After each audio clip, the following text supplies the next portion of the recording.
대방강불 하원경이여, 끝없는 태어공 가운데 무수한 깨달음의 빛들이 찬란하게 피어나는 모습이네. 이보다 뛰어난 장엄 어디 있으며 이보다 거룩한 빛 어디 있으리.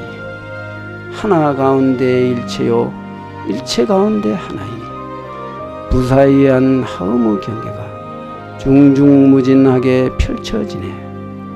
사물 속에 이치가 있고 이치 속에 사물이 있으니 일념이 곧 무량겁이라. 있는 그대로 하음 이치 아님 없도다. 이와 같이 빛나는 하음의 세계요 시방세계에 두 빛나는구나.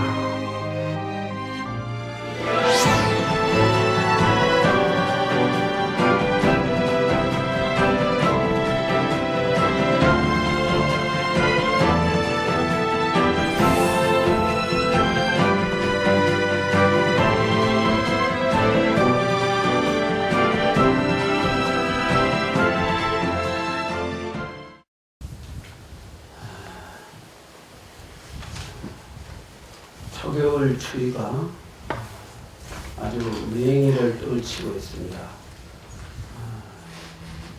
사람이 이 계절의 변화 시기에 이렇게 관리를 잘 못하면 감기가 걸리죠.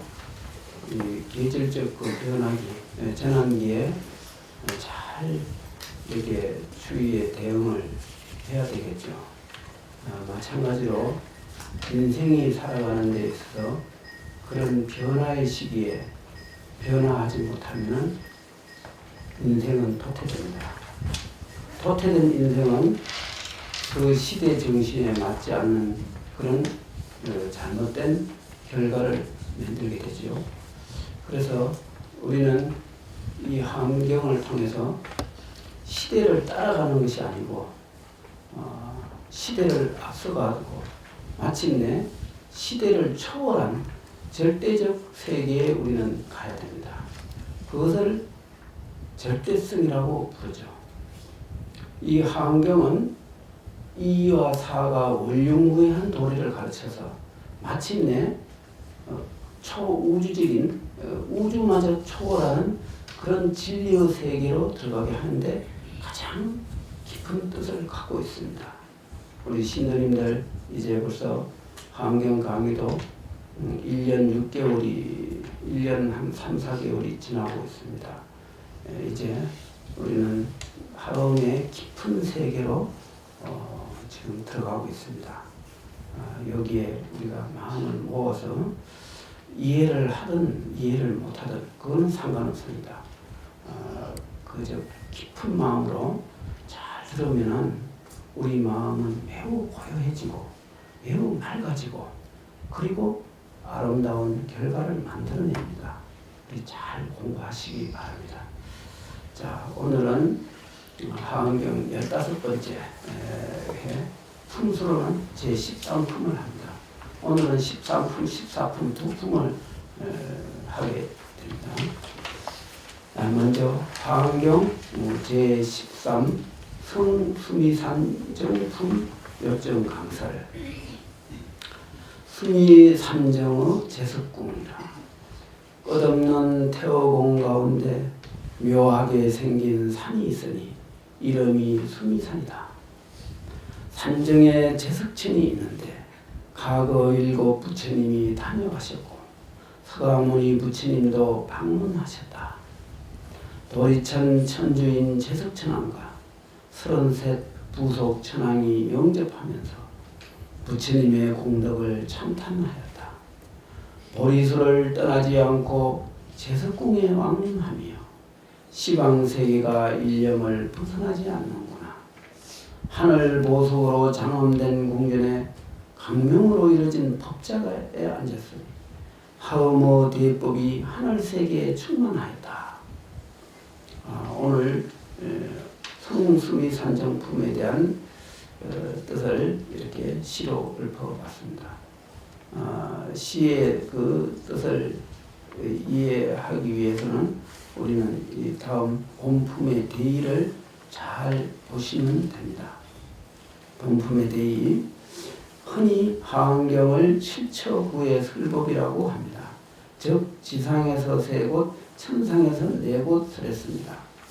지금까지는 하응법회를 지상에 있는 진리의 전당에서 설했는데 갑자기 부처님께서 온 우주 밖에 있는 중생을 교화하기 위해 문득 하늘나라로 올라가셨습니다.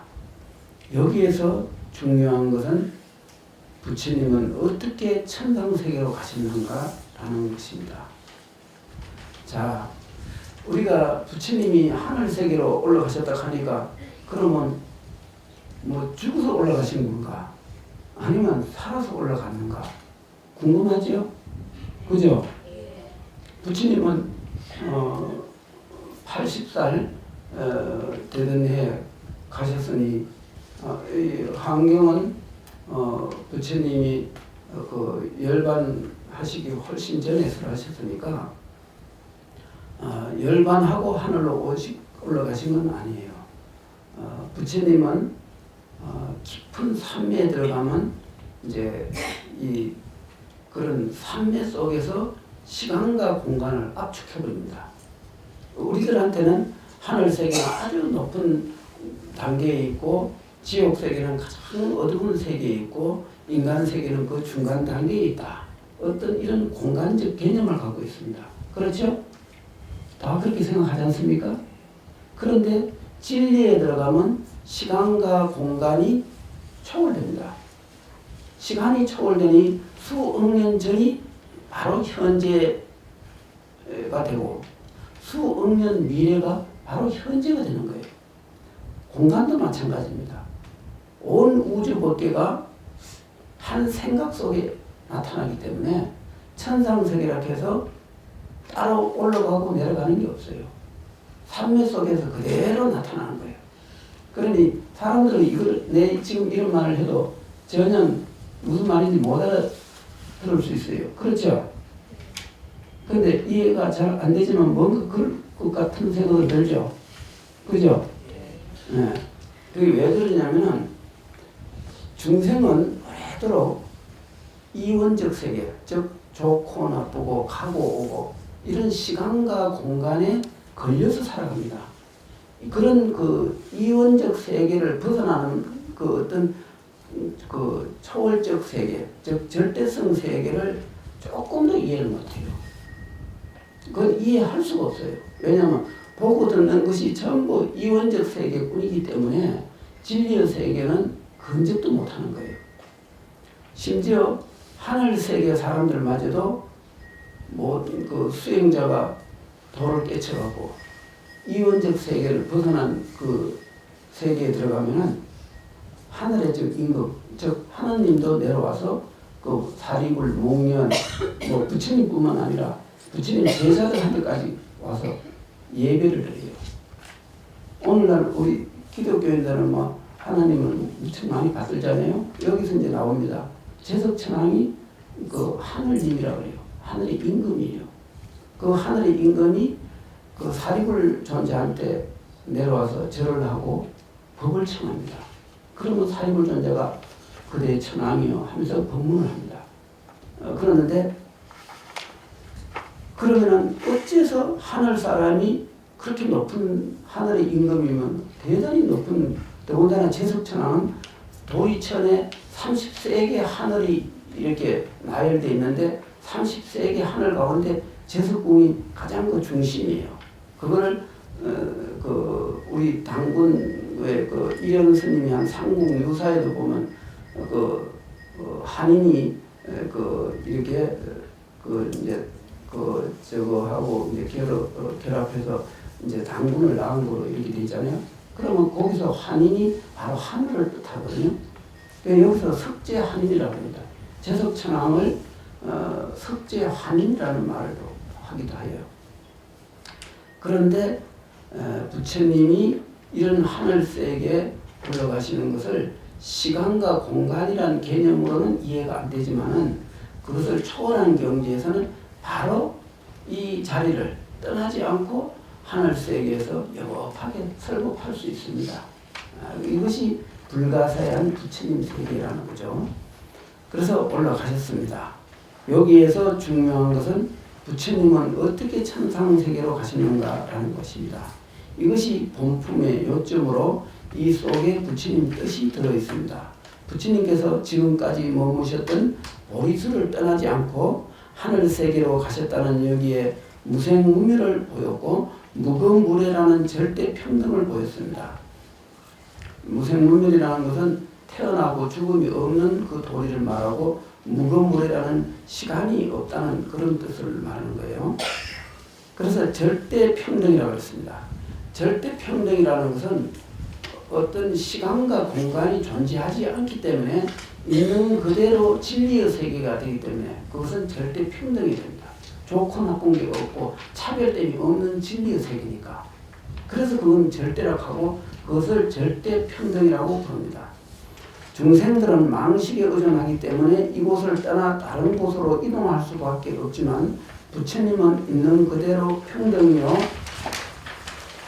참모습이라 시방세계와 과거, 현재, 미래 3세가 별개로 존재하지 않습니다. 도리천이라는 여섯 하늘 가운데 아래로 두 번째에 있며 도리천 천주인 제석천왕을 세상에서는 천주님, 하늘임금님, 하늘님, 하느님이라고 합니다. 일찍이 부처님께서 어머님을 위해 도리천에 올라가셔서 석 달간 법문하고 오신 적이 있는데 이번에는 부처님이 하늘 사람들을 제도하기 위해 하늘나라 도리천에 왕림하여 하음법회를 열었습니다. 그렇습니다. 하음경의 특징은 우주적인 경전이에요. 대개 뭐 법화경, 열반경, 뭐 건강경 오만 그 부처님의 49년 동안 설법한 것이 전부 그 기원정사, 중림정사 등등이 부처님이 계셨던 그런 그 법당에서 설법을 하셨는데 하안경에 오면은 이제 이 칠척구에 장소가 설법한 장소가 7곳이고 모임은 9번 모였다는 거죠. 그래서 설한 80건 하안경 내용이 된 거예요. 그러니 하안경의 특징은 법회 장소가 한 곳에서 한 게 아니라 뭐 하늘 세계도 뭐 어디 도리천 하나만 아니라 타자재천 그 마왕 파순이 머무르는 제일 하늘 세계 가운데도 세고 높은 하늘인데 그 마왕 파순의 하늘까지 올라가시고 이제 앞으로 하안경이 계속 이제 올라갑니다. 뭐 하늘 세계에서 이거 지금은 사왕천 다음에 도리천인데 사왕천이 우리 사천왕이라고 절에 가면 있잖아요. 부처님 법을 보호하고 지키겠다는 그 사왕천이 있습니다. 사왕천을 지나면 도리천이 나오는데 도리천이 바로 인간 세계를 관장한다는 신이 있는 제석천왕이 머무는 자리예요. 그게 하늘님입니다. 그래서 부처님은 그 제석천왕의 그 하음대법을 인간 세계에서만 설하지 마시고 우리 하늘 중생들도 제도를 좀 해주셔야 안 됩니까? 그래서 하늘 사람을 제도하기 위해서 이렇게 올라가신 거예요.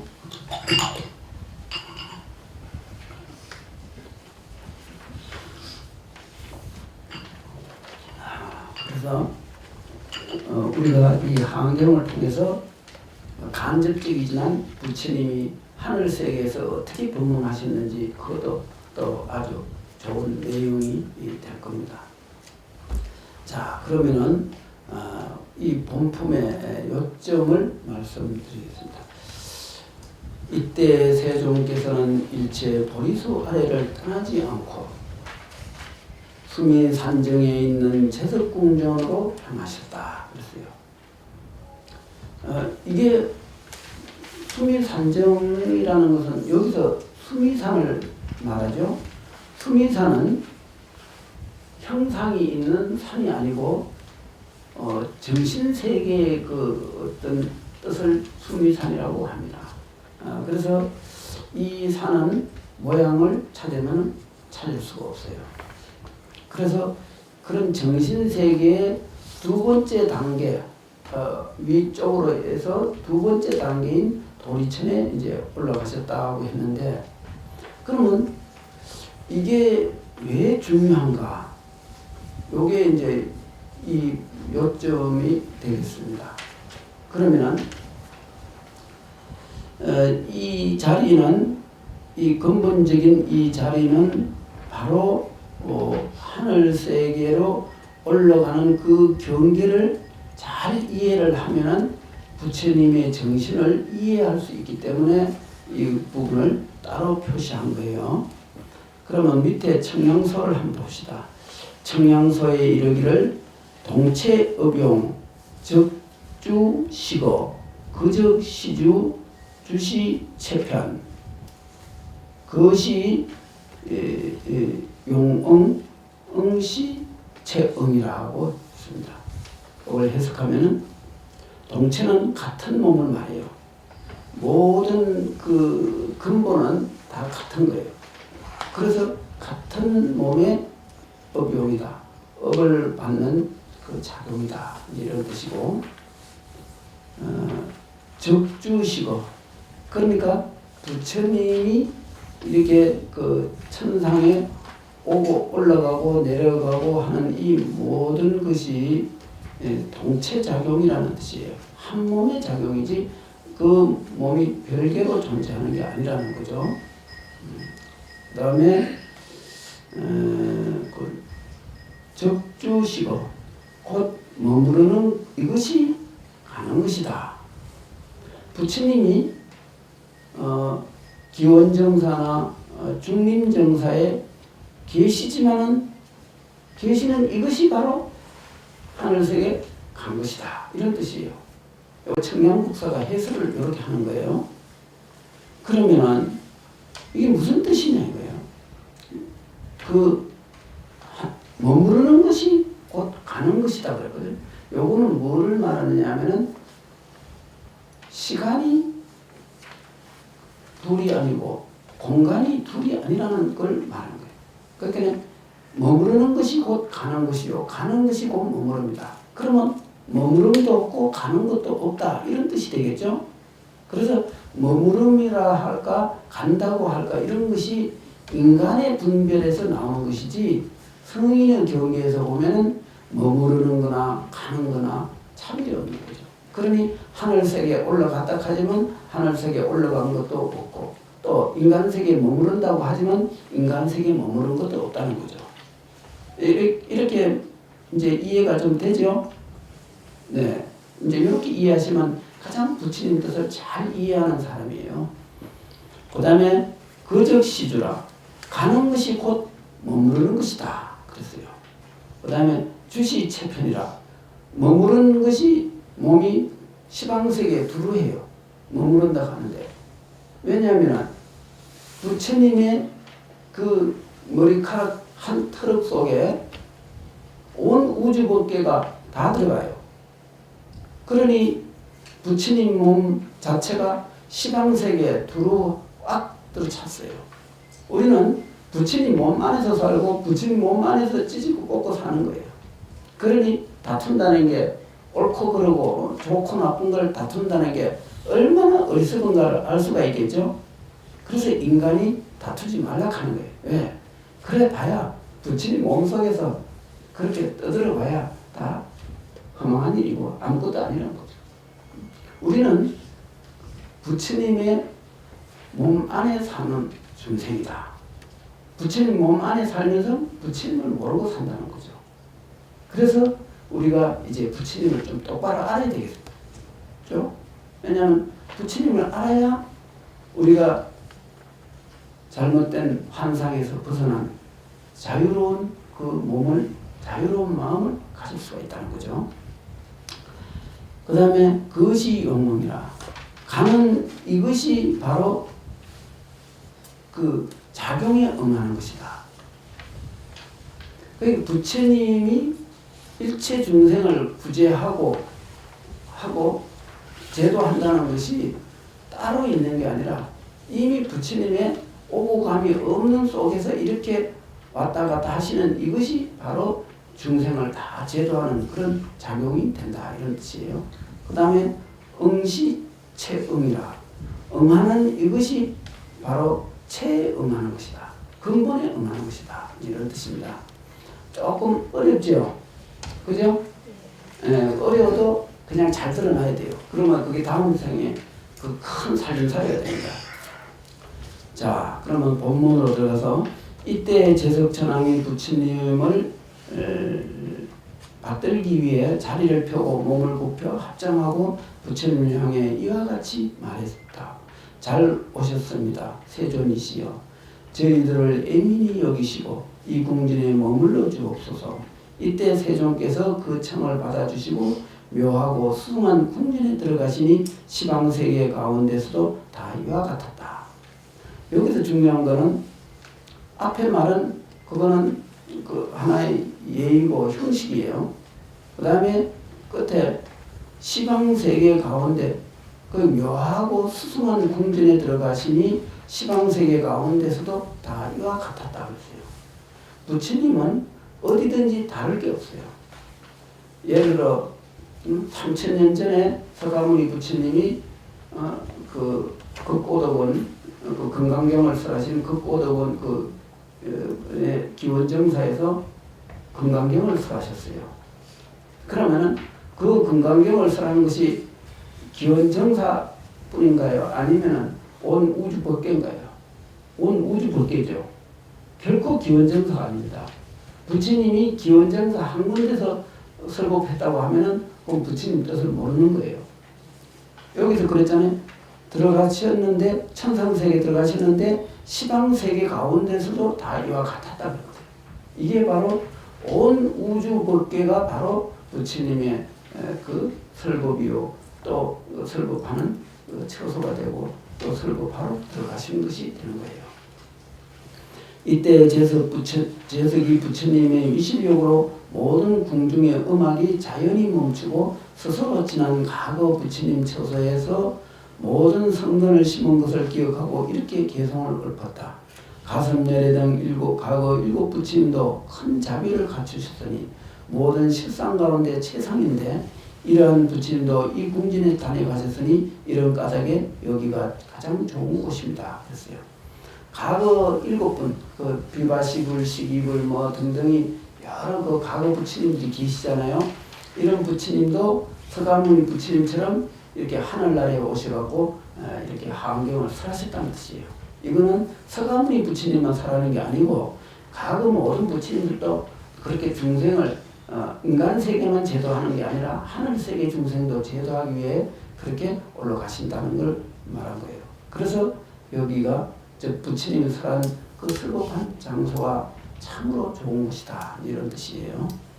상기 내용은 대법을 설하기 위해 모여든 과거 현재 모든 부처님과 보살 대중을 뜻하며 이와 같이 법회장엄을 따는 것입니다. 요거는 이제 내가 해설을 한 건데 여기 붙였네요.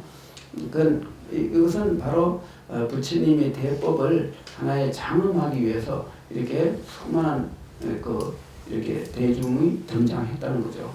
마치 여기 지금 영주 대성사에서 이렇게 환경을 내가 이렇게 지금 뭐 요점을 강설하는데 그 지금 뭐 서울, 대구 뭐 각 처에서 많이 왔잖아요. 이것들은 장엄이잖아요. 여기서 말 안 하는 거는 내가 여기서 허공을 향해서 혼자 설법을 해야 되는데 조금 초라하지 않겠습니까? 그죠? 그래서 이렇게 모여들듯이 부처님도 하늘색에 올라갔는데 아무도 안 하고 그냥 허공을 향해서 부처님 설법하십시오. 알아서 하십시오. 우리는 알아서 듣겠습니다. 한다면 무슨 재미가 있겠어요. 그죠? 여기서도 이런 게 다 있는 거예요. 그러니 우리 부처님들이 여기 가서 많이 들어야 돼요. 그래야 이게 이제 이 하안경의 뜻하고 맞아떨어지는 거예요. 자, 본품의 정리. 수미산을 번역하면 묘고산이라 하는데 청량소에 이르기를 위삼매 수미 적연부동 무사무심 불수불서 임성이정 칭본심지 입불지의 사적공각 열애승법 수미지정이라고 했다 그랬어요. 이제 수미산을 묘고산 묘하게 높다 이런 뜻이거든요. 여기서 왜 수미산을 묘고산이라 했을까요? 그게 산이 그냥 일반 우리가 눈으로 보는 그런 산은 뭐 묘하게 높은 게 아니에요. 왜냐하면 우리 인간 세계에 있는 모든 산들이 거의 다 비슷하지 뭐 별다른 게 있어요? 뭐 뾰족한 돌이 있거나 아니면 흙으로 두리뭉실하게 이렇게 쌓여있는 산이 대부분이잖아요. 그런 산은 묘고산이 아니에요. 묘한 산이 아니다는 거죠. 그런데 그러면은 청양국사는 뭐라 그랬느냐면은 삼매를 일러서 숨이라 한다 그랬어요. 위삼매 숨이. 삼매는 뭡니까? 부처님이 진리의 세계에 들어가 있는 모습이 삼매입니다. 그래서 부처님의 마음속에 있는 그 거룩한 정신이 바로 수미산이다. 이렇게 알면 되겠죠. 그래서 그 수미산의 모습은 적연부동이라 고요하고 자연스러워서 움직이는 바가 없어요. 여기서 뭐가 움직이지 않느냐? 중생들과 같은 그런 분별망상심이 별로 없다는 거죠. 그 다음에 무사무심, 생각도 없고 마음도 없다. 무사는 사량 분별심이 없다 이런 뜻이에요. 그 불석 그걸 거두는 것도 없고 받는 것도 없고 거두는 것도 없고 임성이죠. 성품에 맡겨서 그대로 선정의 삼매라는 그 뜻을 말하는 거예요. 친본 심지. 그래서 근본 심지를 마음 땅에서 이뿔지에 부처님의 지혜에 들어간 것을 말하는 것이다 이거죠. 그래서 이것은 본각이라고 하는데 본각은 즉 부처님의 근본적인 깨달음, 즉 정각을 말하죠. 부처님이 유명 과연 끝에 깨달음 이런 그런 내용을 말하는 거예요. 열의 선법, 부처님의 그 높은 그런 그 법을 수미지정이라고 한다. 수미산의 꼭대기라고 한다. 그러는데 이것은 바로 이제 부처님의 그 위대한 지혜를 수미산이라고 이렇게 이해하시면 되겠습니다. 그리고 수미정상에 오르는 것에 대해 청량소에 이르기를 세존 위리도설 이양왕궁 미출 못해 도인 이필이라고 했습니다. 이것은 한경에 나오는 걸 말하는 건데 먼저 그 청량소에서 여기 글자가 좀 겹쳐 있는데 거적 비고 고명불기라 간다고 한 적 가는 것이 아니고 그렇기 때문에 일어나는 것도 아니라고 한다 이거죠. 비거적거 가지 않았기 때문에 그것을 또 간 거라고 할 수 있다.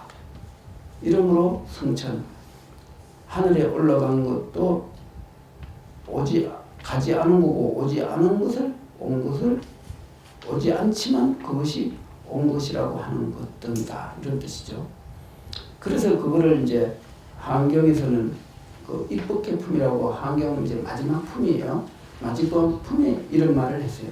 세존 위리도설 세존께서 도설천을 떠나지 않고 왕궁에 오셨고 미출 못해 도인이 필요라. 부처님이 어머님 마야 부인의 그 어머님 뱃속에 들어가지 않고 못해서 나오기 전에 이미 중생을 다 제도에 맞췄다. 이제 이렇게 했습니다. 이거는 이 선방에서 화두에 속합니다. 참선하는 이것을 해석하면 안 되고 이거는 참고를 해서 의심을 해서 깨쳐야 되는 거예요. 그래서 다만 부처님의 그 어떤 그 정신은 그런 오감이 없고 그리고 이 시간과 공간이 따로 존재하지 않는 진리의 세계이기 때문에 오는 바 없이 오고 가는 바 없이 간다 이렇게 볼 수가 있습니다. 여기에서 우리는 이사올육무의 차원에서 화엄의 뜻을 보아야 한다는 것입니다. 즉 욕계, 색계, 무색계를 초월한 가르침에 공간적, 시간적 개념으로 부처님 세계를 볼 수 없으므로 먼저 우리는 중생심을 놓아버리고 초우주적 가르침에 의지하여 진리의 눈을 떠야 한다는 것을 가르치고 있습니다. 그러기 위해 우리는 일심으로 마음을 닦아야 하겠습니다. 내가 이렇게 정리를 했는데요. 여기서 이제 결국은 우리가 이렇게 부처님의 그 정신이 높고 위대한 것을 알고 우리도 마음을 닦아서 정확하게 염불하고 참선해서 우리가 그런 지혜의 세계에 같이 들어갈 수가 있다. 이런 뜻으로 우리가 이해하시면 되겠습니다. 자, 조금 어렵죠? 네, 어려워도 잘 들으시면 좋습니다. 그 다음에 왜 내가 이번에는 이 두 품을 한꺼번에 하느냐면 내용이 뜻은 깊지만은 요게 이제 성수미 상품은 조금 굉장히 그 본문이 짧아요. 엄청 짧아. 한 2장밖에 안 돼요. 그래서 이걸 갖고 그 1시간 강의하기에는 조금 뭔가 좀 뭐 이렇게 좀 아쉬워서 여기 이제 한 품을 더 하게 됐습니다. 자, 이제 14품을 보실까요? 하은경 제14 수미정상 개참품 역정강설. 수미정상 개참품은 개성으로 부처님을 찬탄하는 내용입니다. 그 불경은 굉장히 특히 그 하은경은 이 시가 많습니다. 개성으로 크게 이루어졌어요. 이렇게 산문이 아니고 시라고 보면 되죠.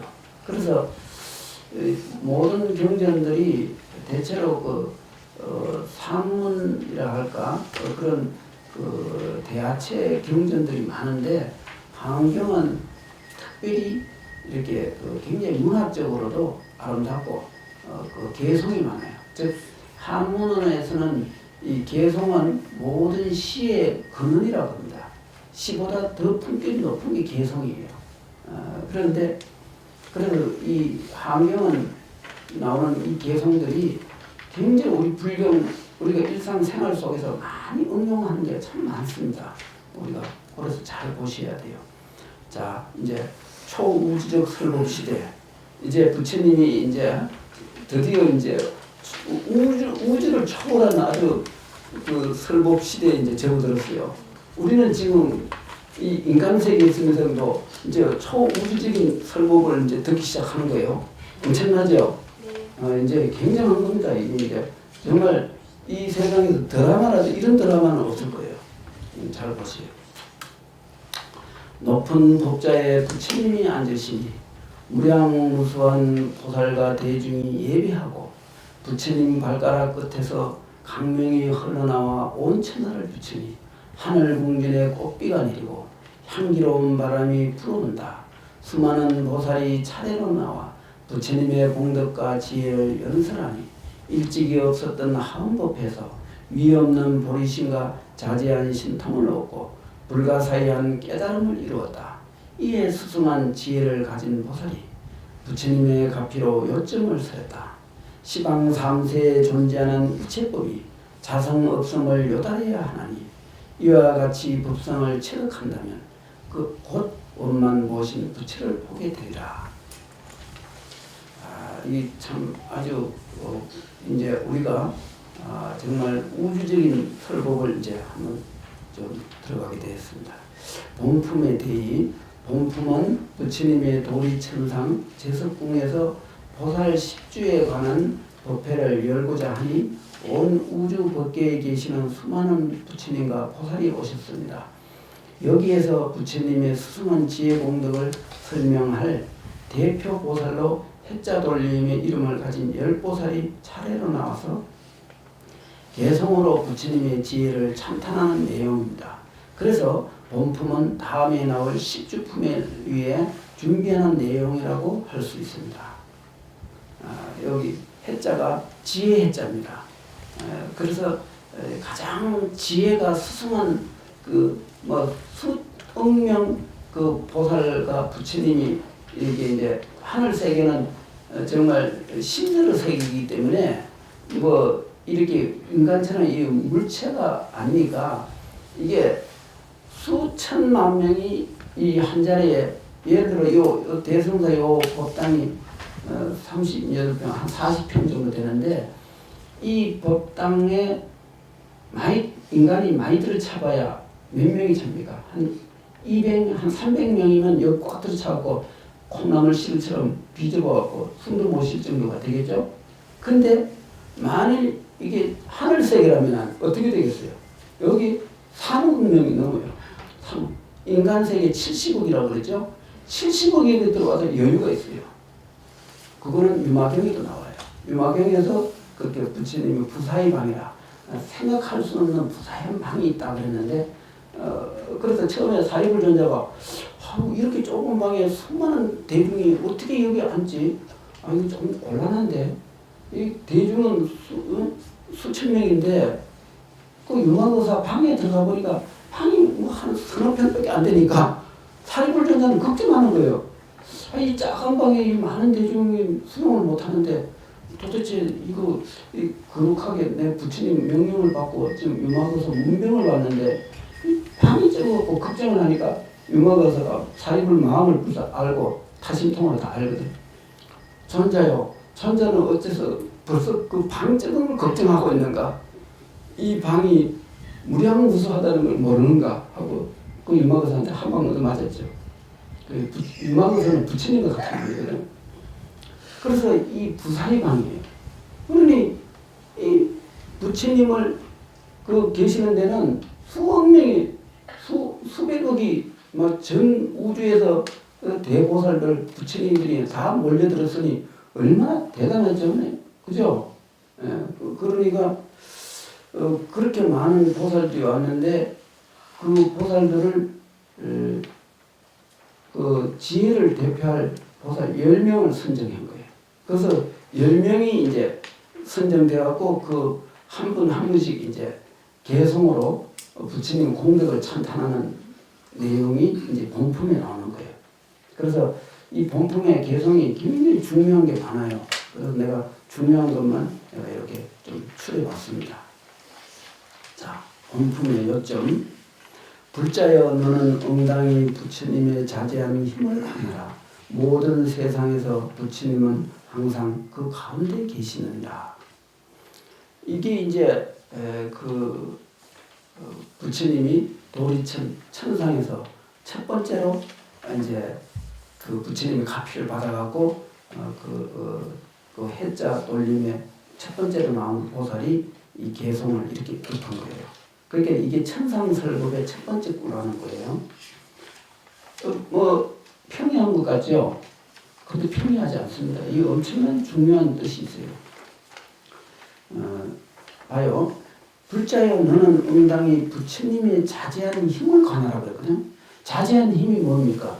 부처님의 정신이에요. 부처님 정신을 어떻게 관합니까? 그거를 누가 관할 수 있어요? 사리불 같이 지혜로운 분도 부처님의 힘을 관할 수가 없어요. 그러니 이 부처님 힘을 관하라는 이 한마디가 하늘 중생을 싹 다 제도할 수 있는 힘이 나오는 거예요. 여기서. 그래서 이 척구로 이 꾸가 나온 거예요. 그러니 모든 세상에서 부처님은 항상 그 가운데 계신다 그랬어요. 부처님을 따로 찾지 마라. 부처님은 부처님의 자제한 힘, 그 속에 시방세계 부처님이 다 계신다. 이런 뜻이에요. 이거를 알면은 우리는 있는 이 자리에서 온 시방 불국토에 계시는 부처님을 다 청전하는 그 공덕을 얻게 돼요. 얼마나 대단합니까? 그러니 이게 척구가 이게 뭐 아무것도 아닌 것 같아도 이 뜻을 안 해보면 엄청난 개성이라는 걸 알 수가 있어요. 자, 두 번째, 설사 백천것 동안 부처님을 보더라도 바른 진리에 의지하지 않으면 이 사람은 모든 허상을 취하는 것뿐이다. 여러분은 그대로 이해하시면 됩니다. 일체법은 무생이며 일체법은 무멸이니 만약 능히 이와 같이 알아차리면 모든 부처님이 항상 언전하는 것이다. 참 이런 그 글을 보면 그 우리 그 중국의 그 모든 그 큰 조사 스님들이 전부 설법이 다 교계를 뛰어넘은 그런 성구라고 하는데 가만히 들여다보면 전부 한경에 나온 꿀을 갖다 선사들이 얽고는 뭐 대단한 것 같았는데 나는 처음에 선사들 법문을 들어보면 이야 어마어마한 설법을 하는구나. 저런 설법을 어떻게 저렇게 할 수 있을까? 나도 부지런히 공부해갖고 저렇게 설법에 큰 아주 지혜를 갖춰야 되겠다. 이런 용기를 가지고 정말 죽기 살기로 공부했었는데, 아니 요즘 학문 공부하면서 아니 말이 여기 다 나오네. 아니 이거 얼마나 이 부처님 설법을 지금 조사들이 큰 소리 치지만은 사실 부처님 말씀을 그냥 옮기는 게 불가한 거예요. 이게 얼마나 좋습니까? 일체법은 무생이며 일체법은 무멸이라고 했어요. 무생무멸 이거야말로 가장 불교의 그 핵심인데, 이 일체법이 무생이라고 하는 것은 일체 모든 존재하는 유형, 무형, 일체 만법을 다 통칭하는 거예요. 근데 어떻습니까? 중생들은 전부 모든 보고 듣는 경기가 전부 생멸을 벗어나지 못했어요. 그런데 여기서는 뭐라고 그랬어요? 일체법이 무생이고 일체법이 무멸이라고 했어요. 그러니 만일 이걸 알아차린다면 부처님은 항상 우리 눈앞에 나타난 것이다. 왜냐? 부처님의 진리를 보는 자는 보고 듣는 이 모든 게 부처님 아닌 게 없는데, 일체가 다 부처님이잖아요. 부처님 아닌 것을 찾아내라 하면 그건 불가능해요. 부처를 찾아내라 하는 건 쉬운데, 부처 아닌 걸 한번 내놔보라 한다면 그걸 못 찾아요. 그건 나도 못해. 왜? 부처 아닌 게 없으니까. 간단하죠? 이해됩니까? 예. 그래서 우리는 이렇게 위대한 부처의 법 속에서 이렇게 살아가는 걸 엄청난 축복을 알아야 돼요. 이런 위대한 말을 환경에 있으니 얼마나 이 환경이 위대한 거 아닙니까? 그래서 이 세상의 모든 경 가운데 환경을 최고로 치는 게 바로 이런 말씀이 여기에 나오기 때문에 그래요. 그 다음에 법성은 본래 공적하여 취할 것도 볼 것도 없나니 성품이 공하면 곧 부처라. 이것은 생각하고 헤아릴 수 없느니라. 이것도 역시 앞에 개성과 같은 말입니다.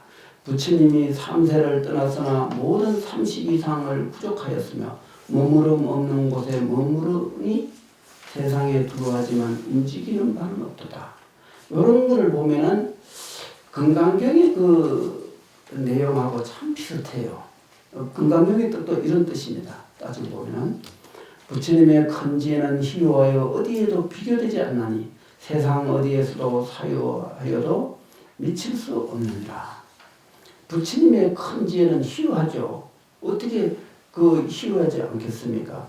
이러한 가르침을 중생들은 미혹해서 알아듣지 못하고 엉뚱한 소리를 하는데, 이 부처님의 큰 지혜는 이렇게 그 무생무멸의 이치를 분명하게 설하셨으니 참으로 희유해서 어디에도 그걸 비교할 수가 없다. 이런 뜻이죠.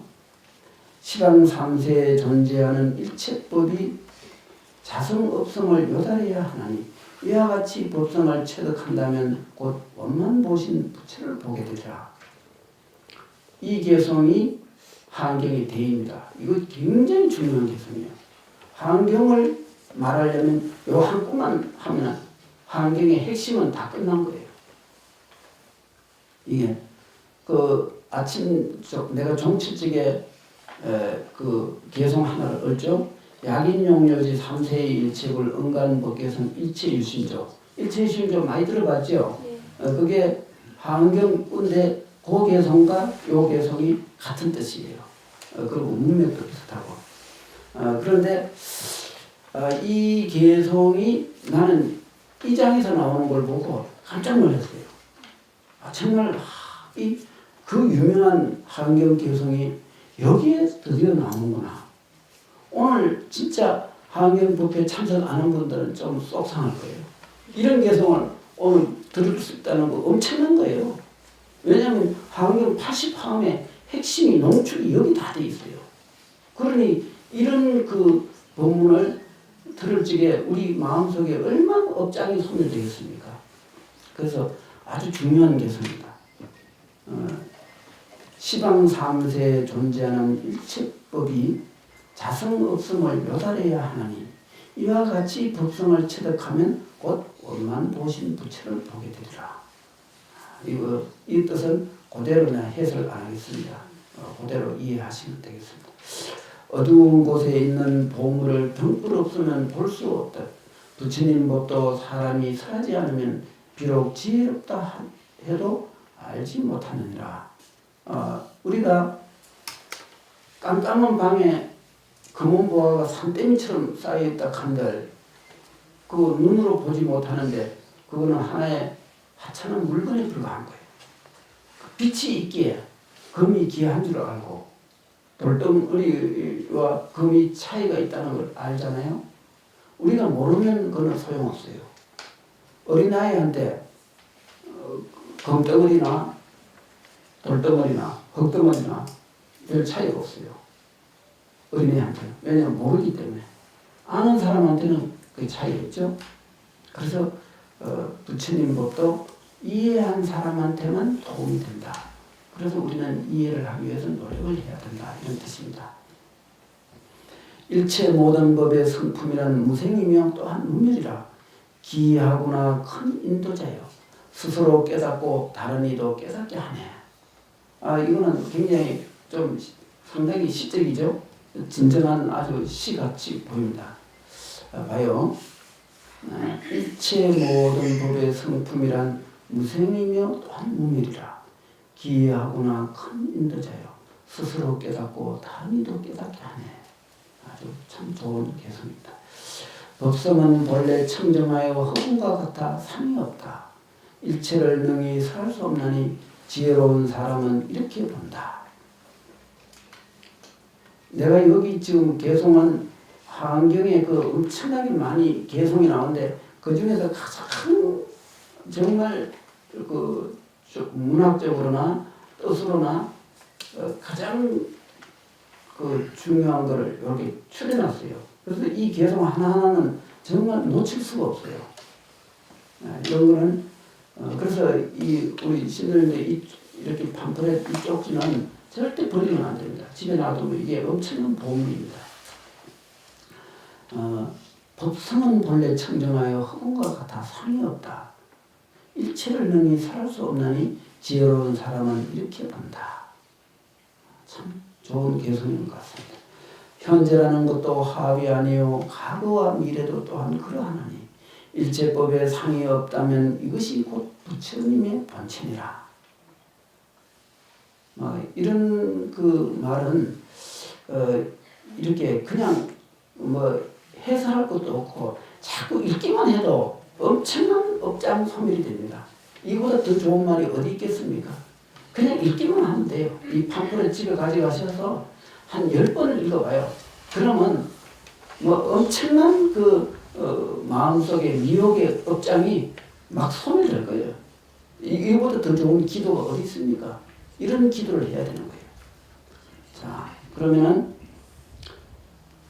만약 능히 이와 같이 모든 법의 깊은 뜻을 관하면 곧 일체 부처님의 법신이란 진실한 상을 보리라. 모든 부처님의 얻은 곳이 무작이요 무분별이니 여기서 무작이라는 것은 지음이 없다. 짓는 바가 없다. 이런 뜻이에요. 짓는 바가 없다는 것은 그거는 바로 무생무멸이기 때문에 즉 그것은 나는 것도 없고 또한 그 멸하는 것도 없기 때문에 그것은 짓는 바가 아니라는 거죠. 있는 그대로 진실이요 있는 그대로 진리라는 뜻입니다. 그래서 무작이에요. 무분별, 분별함이 없다 이런 뜻이에요. 그 진리는 분별로 헤아릴 수 있는 내용이 아니다 이런 뜻입니다. 거기에는 추할 것도 미세한 것도 없느니라. 진리 그 자체는 추하고 미세한 것도 없다 이거죠. 열의 강명이 두루 비추니 모든 어둠을 소멸케 하지만 이 강명은 비춤이 아니며 비춤 없는 것도 아니니라 그랬어요.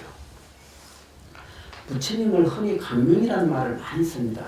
그런데 이 강명은 태양의 해처럼 그런 강명이 아니기 때문에 그 비추는 것은 아니다 이거죠. 비추는 건 아니지만 우리 마음의 어둠은 비출 수 있기 때문에 또한 비춤 아닌 것도 아니라는 거죠.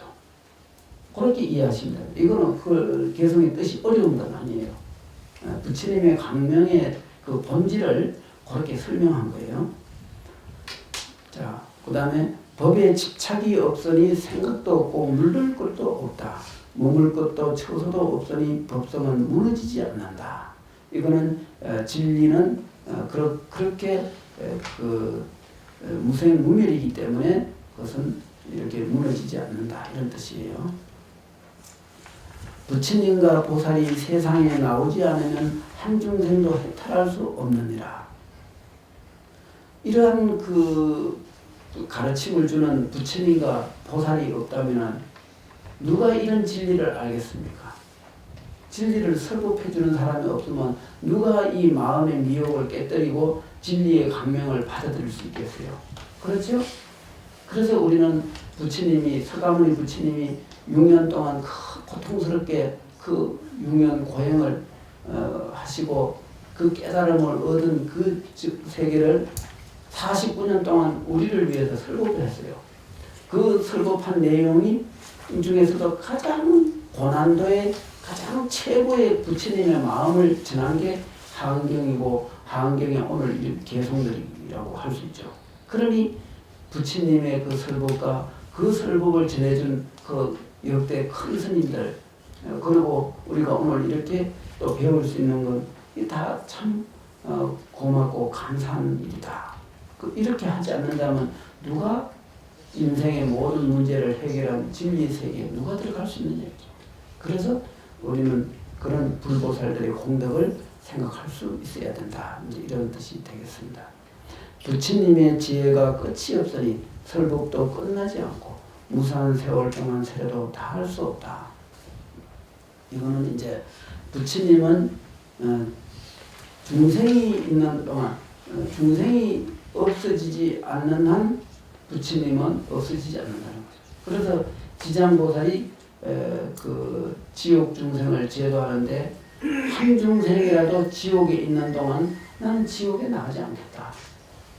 그리고 나 성불하지 않겠다. 그래서 지장보살의 그 서원을 가장 불보살 서원 중에서 최고라고 치는 거예요. 왜냐하면 어느 보살도 지장보살 같은 그런 서원을 세우지는 않았거든요. 지장보살은 그렇게 훌륭하신 거예요. 지옥에 그 고통받는 중생을 끊임없이 제도하면서도 한 중생이라도 나무 지장보살 나를 좀 구제해 주십시오 하면 지옥 중생은 다 구제를 받아요.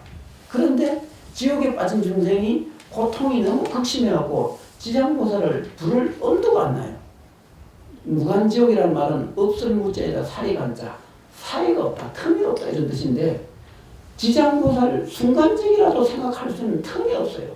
그러니 지장보살을 구제해달라는 말도 못하는 거예요. 연신 하루에 막 불에 달군 쇠고창이라고 막 동시에 수천 발을 막 몸을 찢어대는데 그 속에서 지장보살을 생각할 틈이 있겠습니까?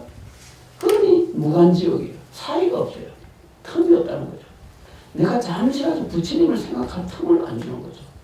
그 고통이 극이 치다는 거예요. 인간이 죄를 지으면 무간지옥에 떨어져요. 무간지옥에 떨어지면 부처님 지장보살 나 좀 구제해 주세요. 한마디라도 해야만이 되는데 그게 없으면 인연이 없기 때문에 안 돼. 무연중생은 제도를 할 수가 없어요. 부처님이 다 능한데 부처님과 인연이 없는 중생은 제도가 안 된다. 왜냐하면 부처님을 비방하고 부처님을 욕하고 돌아가는 사람한테 부처님이 어떻게 따라가면서 그 제도가 돼요. 따라가면 해도 물리치는데 왜 사람이 싫다하는 사람 자꾸 좋다고 따르면 점점 더 싫어지잖아요. 어떻게 그 제도가 되겠어요? 우리 신들은 다 젊었을 때 연애해도 다 알잖아요. 그죠? 그러니까 이 부처님을 명호를 잠시 한순간이라도 외울 수 있는 것은 그게 해탈할 기회가 오는 거예요. 그러기 위해서 어떻게 해야 돼요? 그래도 습관이라도 아리야식 속에 우리의 그 아리야식 속에 부처님 명호를 자꾸 외워하고 그 습관을 들여놔야 돼요. 그래야 죽을 적에 사람이 죽을 적에 죽기 전에 아미타불 10번만 외우면 금강세계로 갈 수 있어요. 왜? 아미타 부처님 부르면 쫓아오니까. 그래서 사람이 연구를 열심히 하다가 죽을 적에는 정신이 다 미쳐갖고 다 혼비백산해. 거기서 부처님을 어떻게 생각합니까? 한 번도 부르기 어려운데 10번을 어떻게 불러요?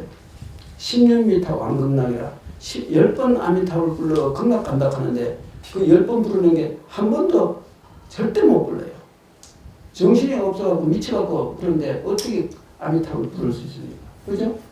그래서 우리가 평소에 아미타불 연구를 열심히 하고 마음이 딱 그 부처님 연구를 하는 마음과 내 마음이 딱 한 덩어리가 돼야 돼요. 그러면 고통이 있을수록 연구를 자꾸 하게 돼요. 아무리 무간지옥에 떨어져가고 막 고통이 엄청나게 내 몸을 엄습하더라도 그 고통은 고통이고 나는 연구를 한다. 이러고 아미타불 부르고 지장부를 불러가고 바로 다 해탈하는 거예요. 그래서 부처님의 설법이 끝나지 않는다. 즉 중생을 제도하는 부처님의 대자대비는 끝날 날이 없다. 이런 뜻입니다. 자, 그러면 본품의 정리. 이렇게 그 부처님의 그 개성을 이렇게 쭉 보시면서 참 환경이 굉장히 아름답고 뜻으로도 위대하다는 걸 느끼셨죠.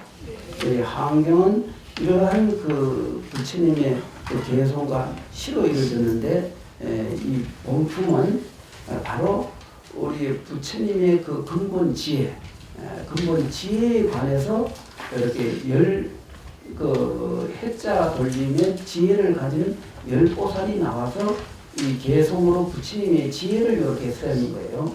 그 중에서 가장 중요한 핵심, 그것이 바로 요지일체법, 자성무소유, 여시해법성, 적견노사나. 이 개성이 얼마나 중요한가 하면은 자장율사가 그 부처님이 지혜를 구해서 오대산을 가셨어요. 신라 시대 때. 그랬는데 오대산에서 오대산에 가서 깊은 산을 헤매고 다니는데 숲속에서 갑자기 어떤 노스님이 나타났어요. 그러고 노스님이 이렇게 그 말씀하기를 그대 참 잘 왔도다. 내가 오래도록 여기서 기다렸노라. 그러거든요.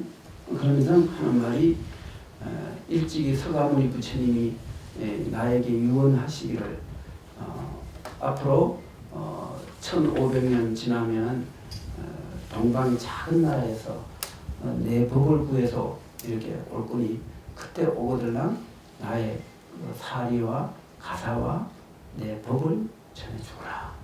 그렇게 했어요. 그래서 문수인 내가 문수보살이에요. 문수보살한테 그래 부탁을.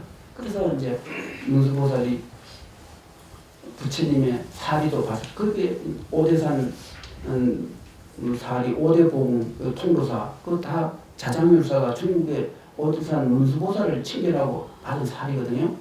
그리고 그 다음에 그 부처님의 친히 수하신 가사가 있는데 거기 통도사에 그 보관돼 있어요. 임진란 때 일본 놈이 훔쳐갈까봐 사명대사가 사리하고 부도탑을 열어서 사리하고 그 부처님 가사를 딱 꺼내갖고 대구 그 용연사 거기다가 몰래 땅속에다 묻어갖고 그걸 화를 피한 거예요. 그리고 이제 그 용연사에 부처님 일부 사리들 좀 그 탑을 세우고 했는데 거기서 그러면 부처님이 법을 그 전했는데 그 자장률사한테 그 개성이 바로 이 환경이 나오는 이 개성을 썼어요. 그래서 이 개성이 엄청 중요한 거예요. 보살님들 만일 어디 산길을 가다가 어렵거나 뭐 위험하거나 뭐 좀 안 좋다는 생각이 들면 이 개성을 이루면 돼요. 요지일체법, 자성무소요, 여시해법성, 적견노사나. 요거 좀 학문이라서 조금 이제 나중에 내가 다음에 요거 내 계속 내가 한글로 제가 하게 되겠습니다. 해석은 했는데 일체법이 자성의 무소유라는 것을 알아차리는 순간 바로 노사나 이것을 노사나가 보는 것이다. 노사나를 보는 것이다. 이런 뜻인데 이제 어쨌든 이 본품의 그 대의는 바로 이 개성에 있다는 것을 아시고, 이 개성은 부처님의 지혜를 가장 그 깊은 도리를 설한 것이다, 이런 뜻이 되겠습니다. 그래서 우리 불자님들은 요번에 이 나눠준 요거는 그 오대산에서 서가모니 부처님이 자장율사에게 500생 청정한 그 수행생 그 비구가 내 법을 구해오는데 이 법을 전해라 하고 한 게 바로 이 개성이라는 걸 아셔야 돼요. 이거 엄청 중요한 겁니다. 그래서 이 본품에서 하안경의 가장 핵심이라고 할 수 있는 가르침이 여기 들어있다는 걸 아시고, 오늘 받은 이 팜플렛은 정말 중요한 거니까 집에 가져가셔서 잘 또 한 번씩 자꾸 읽으시면 아주 좋습니다. 자, 그러면은 오늘 강의는 요거로 마치겠습니다. 성불하십시오.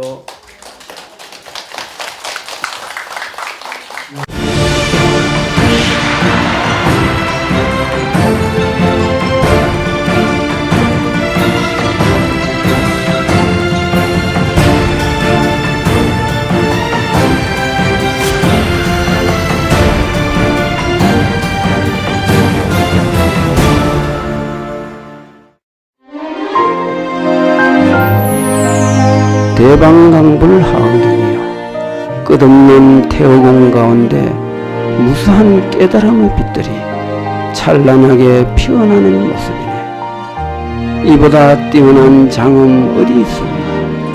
이보다 거룩한 빛 어디 있으리? 하나 가운데 일체요, 일체 가운데 하나이니 부사위한 하음의 경계가 중중무진하게 펼쳐지네. 사물 속에 이치가 있고 이치 속에 사물이 있으니 일면이 곧 무량겁이라. 있는 그대로 하음 이치 아님 없도다. 이와 같이 빛나는 하음의 세계요, 시방세계에 두 빛나는 것,